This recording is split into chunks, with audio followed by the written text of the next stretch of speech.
네, 장로성가단의 힘차고 은혜로운 찬양 너무너무 감사합니다. 우리 뜨겁게 다시 박수 한번 부탁드리겠습니다.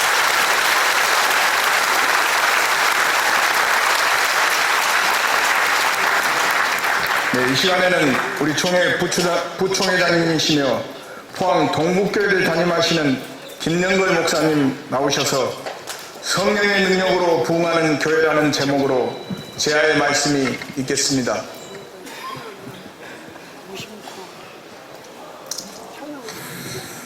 할렐루야. 우리 교단의 귀한 장로님들, 또 하나님께서 이렇게 세워주신 우리 장로님들이 또 이렇게 힘들고 어려운 시기에 또 수련회에 모여서 사모하고 기도하고, 그러니 얼마나 든든한지 모릅니다. 이번 수련회 때 많은 은혜 받으시고 우리 교단과 한국교회를 능력 있게 지켜나가는 우리 귀한 장로님들이 다 되기를 간절히 축원합니다. 저는 코로나가 끝난 다음에 성도님들이 예배당에서 현장 예배를 잘 들으지 못하니 예배당이 얼마나 그리웠겠습니까? 그래서 코로나가 끝나면 갈급해하는 모든 성도들이 뜨거운 마음으로 예배당에 몰려 나와서 현장 예배가 갑자기 크게 부흥하고 다시 한국교회 부흥의 역사가 일어날 줄 알았습니다. 그런데 코로나 3년이 너무 길었어요. 코로나 3년 동안 사회도 변하고 세상도 변했지만은 성도들의 신앙의 체질도 많이 변화되어 있었습니다. 열심도 식어지고 예배 참석률도 적어지고 3년 마치 쓰나미가 지나간 것처럼 유실된 교인도 있고 봉사 동력 식어지고, 그리고 사회는 탈종교화가 가속화되고 인구는 급격히 줄어들고, 그래서 위기라는 단어가 가슴속에 싹 새겨들기 시작했습니다. 오늘날 가장 많이 듣는 단어가 위기라는 단어입니다.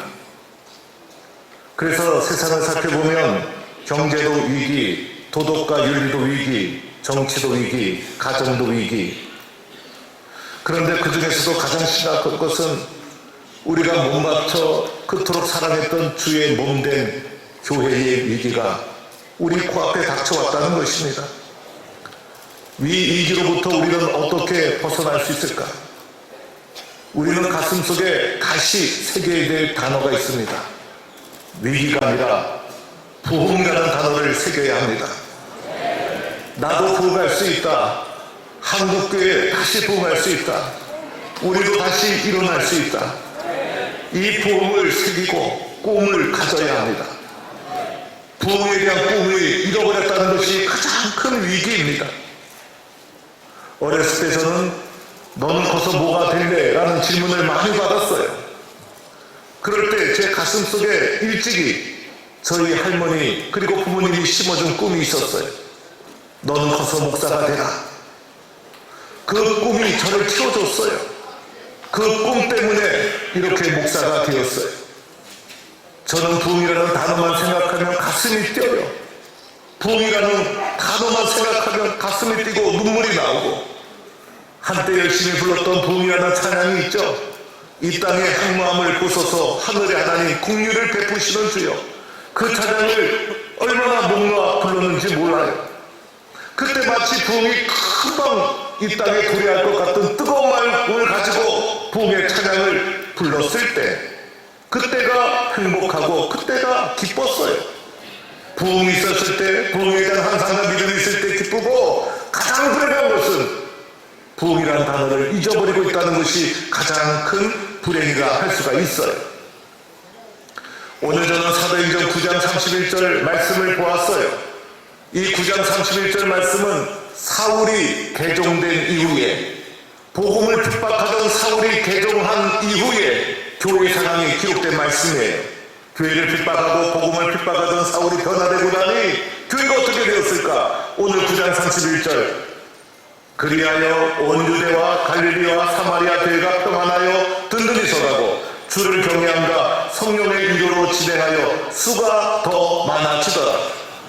오늘 이 말씀의 결론은요, 마지막 수가 더 많아지더라, 부흥하는 교회가 되었다는 거예요.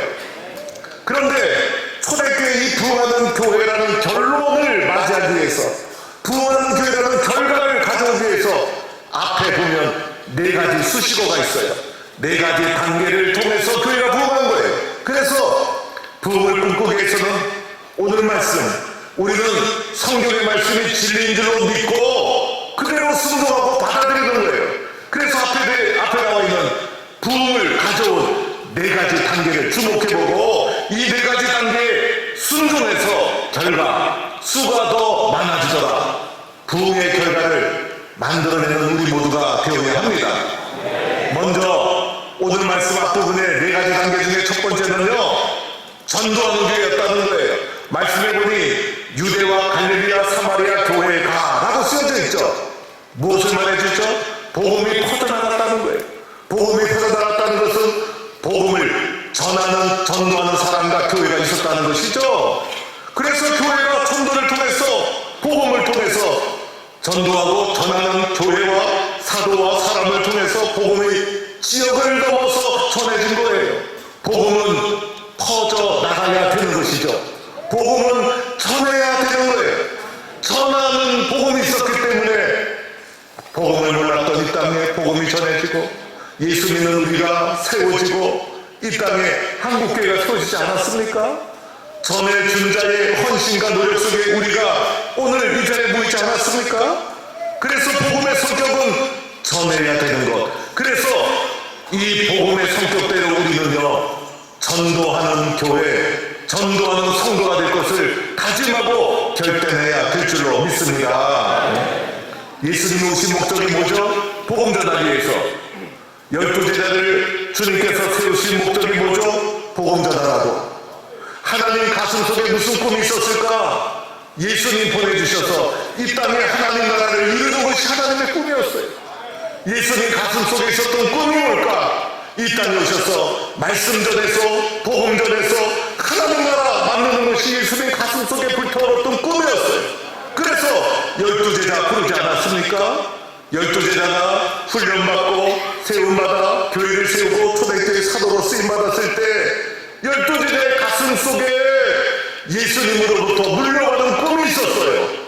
여러분, 그 꿈을 우리가 이어받고 있는 거예요. 예수님 가슴 속에 있었던 그 꿈, 12제자들이 품었던 그 꿈, 복음 전파를 통해서 이 땅에 영혼을 구원하고 하나님 나라를 이루고자 하는 그 꿈을 우리가 품고 순종하고 실천해야 된다는 거예요. 우리 한국교회 전도에 열심히 있는 교회였죠. 언제부턴가 전도가 식어졌어요. 그것이 위기라고 할 수가 있어요. 다시 복음 전파에 우리가 역동적인 동력, 힘과 능력을 순종하고 헌신하고 충성해야 됩니다.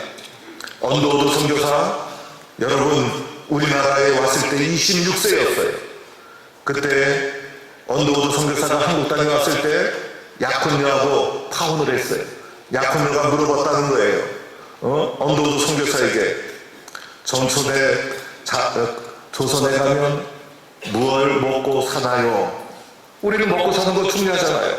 언더우드가 이렇게 말했대요. 모르겠어. 또 이렇게 물어봤대요. 그곳에 가면 병원이 있나요? 모르겠어.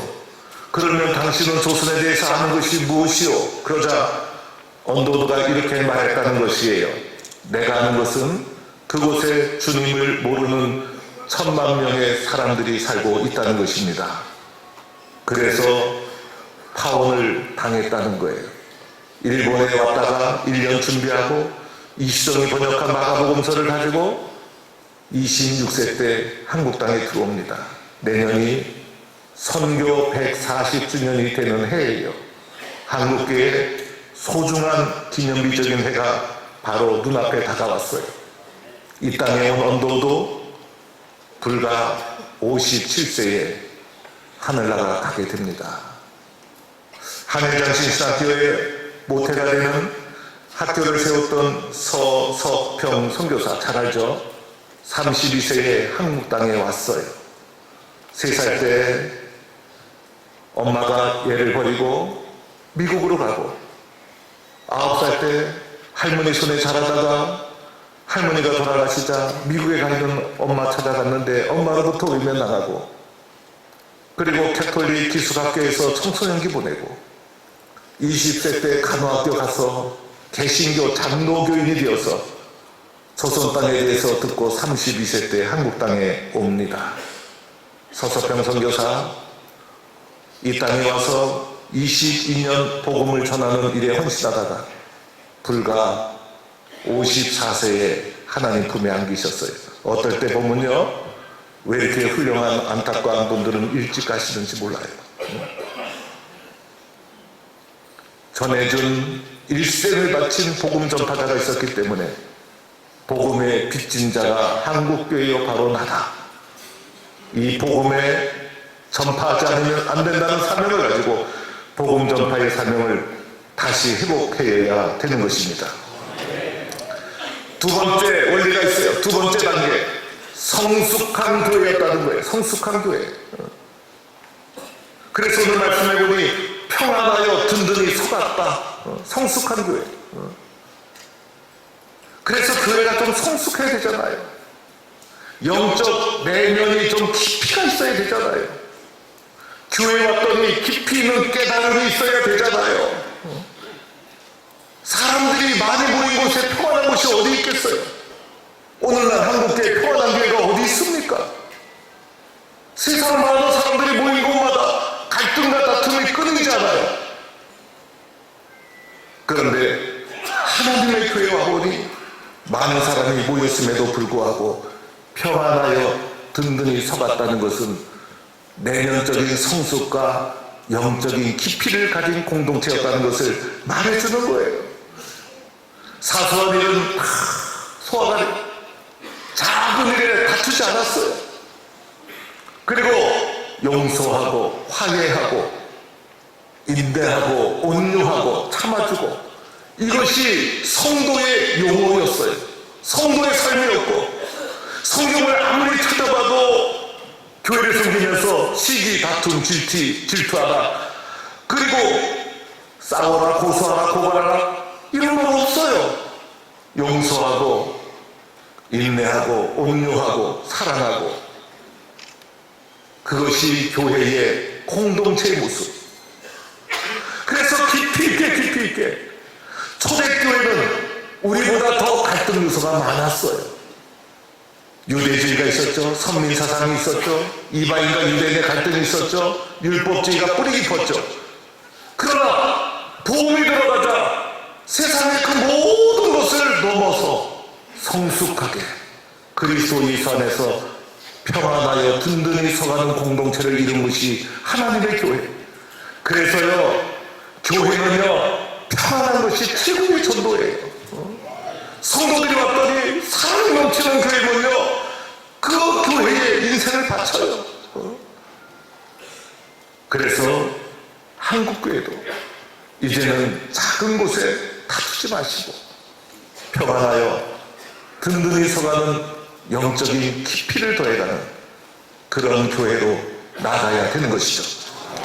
세 번째는 예수님에 대한 분명히 고백이 있었어요. 오늘 말씀에 보니 주를 경외한다.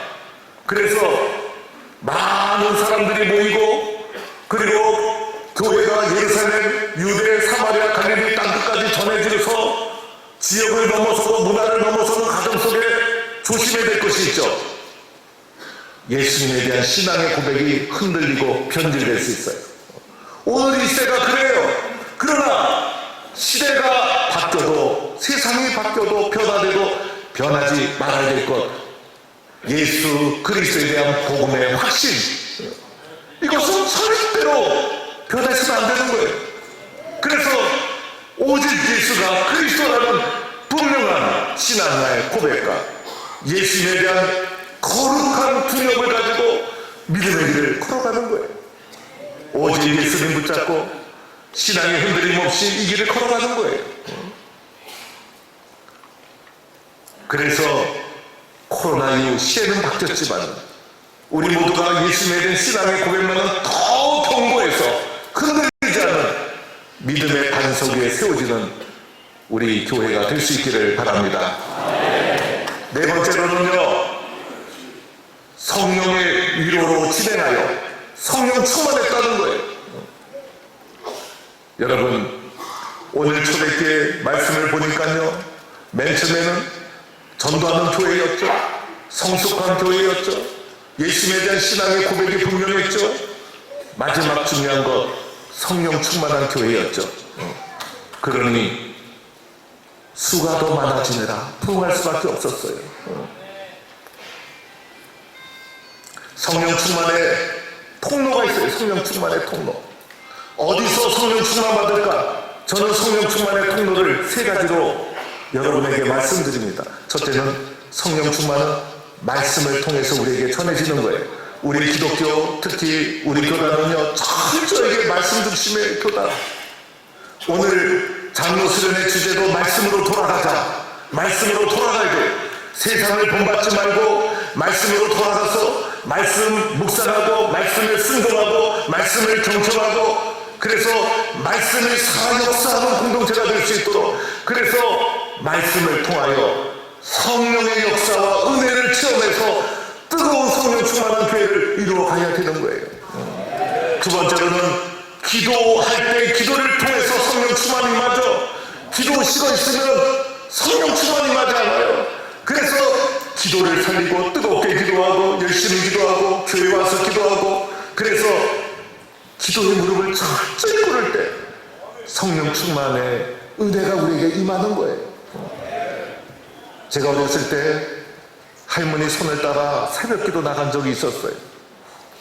할머니 새벽기도 따라 나가면 마룻바닥에 할머니가 저를 눕혀놓고, 저는 잘하고 눕혀놓지만 마룻바닥 딱딱해서 잠도 안 오고 눈은 감고 있지만 귀는 열려있고, 그런데 할머니가 여자 전도사다 보니까 뒤에 앉은 자세로 뒤에 앉아서 찬송가 몇 장, 성경 몇 장, 새벽기도를 인도하고 통성기도 합시다 라고 하면서 통성을 기도합니다. 통성으로 기도하면 할머니의 기도소리가 통성으로 막 울려 퍼지면서 예배당 안에 공명이 되어서 잠결에 제 귀에 들리는데, 저는 할머니의 기도소리가 천사의 음성인 줄 알았어요. 얼마나 은혜스러운, 원래 비몽사몽간에 듣다 보면 더 큰 은혜가 될 때가 있어요. 그런데 저희 할머니가 그렇게 기도할 때 맨 앞자리에 앉아 있었던 분이, 저희 할머니가 섬겼던 교회가 가나안 농문학교 안에 있었던 가나안 교회 김용기 장로님이 기도하시는 거예요. 덩치도 조그마하신 김용기 장로님이 새벽에 기도하는데 얼마나 통성으로 순수한 한국말로 목놓아 기도하는지, 저는 어릴 적에 잠결에 우리나라 큰 위기가 닥친 줄 알았어요. 그런데 김용기 장로님 기도하는 것 보면 다 나라를 위해서 기도하고 교회를 위해서 기도하고 주의종을 위해서 기도하고 김일성 회개하고 예수 믿으라고 기도하고, 그런데 그 기도 소리가 얼마나 큰지 예배당에 공명이 되어가지고 장로님의 통성 기도 소리가 제게 들리는데 얼마나 은혜롭게 들리는지 아직도 제 가슴 속에 저희 할머니의 기도, 저희 장로님의 기도, 성도들의 기도가 울림이 되어서 제 가슴 속에 지금도 흘러가고 있어요. 그때 했던 기도가 다 보면 교회를 위해서 기도하고 주의 종을 위해서 기도하고 눈물로 기도하고 나라와 민족을 위해서 기도하고, 그런데 이 기도가 두 분만이 특별히 그렇게 기도한 게 아니더라고요.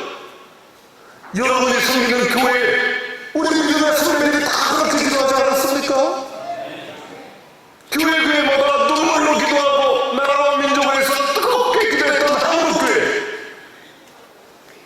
그래서 성령 충만해서 부흥의 세대를 이끌어왔던 거예요. 기도의 응답으로, 기도의 유산으로 오늘 이 자리에 선 우리들이 정작 기도를 잊어버리고 있어요. 기도를 통해서 성령 충만한 한국교회를 새로 일으켜 세우는 장로님들이 되기를 축원합니다. 성령 충만은 또한 내가 섬기는 교회를 통해서 나에게 전달해 오는 거예요. 성령님은 교회를 섬기는요, 교회를 세우는요. 그래서 성령님을 통해서 내 교회를 내가 열심히 충성으로 섬겨서 하나님께서 맡기신 우리 교회를 통해서 이 땅의 주의 나라를 이루어 가는 거예요. 그리하여 사도행전 9장 31절 말씀대로 수가 더 많아지니라 부흥의 새로운 시대를 일으키는 우리 모두가 될 수 있기를 바랍니다. 우리 교단을 위해서 장로님들이 염려를 많이 해주시는 것 저도 잘 알고 있어요. 제가 이민식 목사님께 여쭈었습니다. 목사님이 총회에 행사가 있어서 오셨길래 총회장실에 모셔서 이민식 목사님께 지혜를 구하느라고, 목사님, 우리 교단을 어떻게 이끌어 가야 합니까? 이민식 목사님께서 깊이 생각하시다가 저한테 몇 마디 말씀을 해 주셨어요. 목사님의 지혜의 말씀을 들으면서 목사님 말씀대로 순종해서 우리 교단을 섬겨나가야 되겠구나 생각을 했어요. 그런데 그 중에 이민식 목사님이 이렇게 말씀해 주셨어요.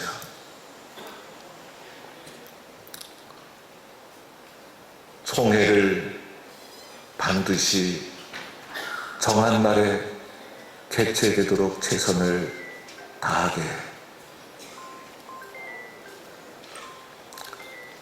우리 교단 총회가 어려워지는 일이 없도록 부총회장이 최선을 다하게 정해진 날짜에 총회가 개회하리어서 우리 교단이 어려움을 잘 극복해 나가야지. 만약 교단 총회에 어려움이 있어서 우리 교단이 혼란에 빠져서는 안 되네. 어떤 일이 있어도 교단 총회가 정한 날에 잘 개회되도록 부총회장은 최선을 다하게, 그것이 부총회장이 해야 될 소중한 역할이네. 제가 목사님의 말씀을 듣고, 목사님, 어떤 일이 있어도 우리 교단 총회가 잘 개최가 되어서 우리 교단이 다시 일어설 수 있는 계기로 만들겠습니다. 다짐을 했습니다. 우리 장로님들 함께 기도해 주시기 바랍니다. 우리 교단은 어려울 때일수록 뭉쳤어요. 어려울 때일수록 함께 기도했어요. 어려울 때일수록 한국교회와 교단을 사랑하는 마음으로 장로님들이 앞장서 주셨어요. 함께 기도하고 힘을 모아주셔서 우리 교단이 새롭게 도약할 수 있는 계기가 될 수 있도록 기도해 주시고, 그리하여 백구회계에서는 성령으로 우리 교단 함께 부흥하는 교회를 이루어가는 우리 모두가 될 수 있기를 간절히 바랍니다.